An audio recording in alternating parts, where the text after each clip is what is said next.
Andrea Burns there. Now, for many expectant mums, giving birth at home is a natural, wonderful experience. But under tough new laws covering insurance, some midwives may be forced out of their profession. Graham Butler explains. Just being at home was just fantastic.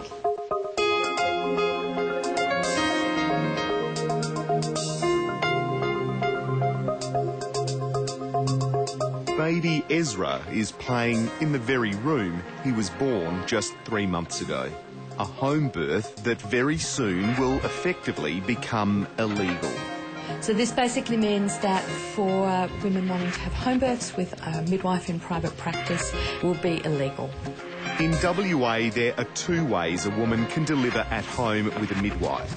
Through the state-funded community midwifery program for those people living within 50 kilometres of the CBD, or by hiring a privately practising midwife.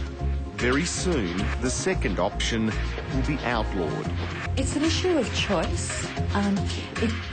This legislation is saying that you cannot have your baby where you want to have it and with whom you want to have it.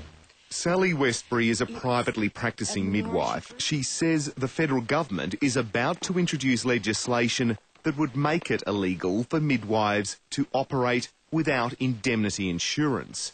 While the government plans to cover midwives in hospitals, those working outside the government health system won't be covered. A side effect of all of these changes is that independent midwifery will be illegal, and there's even a fine associated with that of $30,000 if you actually attend a home birth without professional indemnity insurance. Independent midwives already operate without indemnity insurance because no one will cover them. It's a risk they've had to wear for years, but it's a risk the government will no longer allow them to take. Midwives will need to have professional indemnity insurance in order to be registered, and if they're not registered, then they can't work and they can be fined.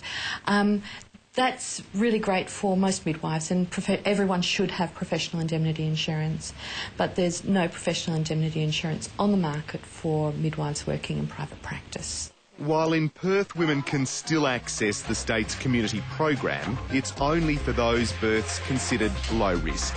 That excludes women like Kirsty Merlo, who had previously had a caesarean. If those changes were to go through, I would have to go to hospital regardless, or free birth without a midwife, which is something I'm not willing to do personally, but then I'm also not willing to go to a hospital. It would be a very big decision whether I have any more children or not. The concern now is those women considered high risk or those living outside the metropolitan area, including Mandurah, will be forced into illegal or potentially dangerous births if they choose to stay at home. Those women, if they cannot get a midwife, may choose to have an unassisted home birth, and that's really dangerous, and that's not in the best interest of these women. Do you think that would really happen? Yes. There's more.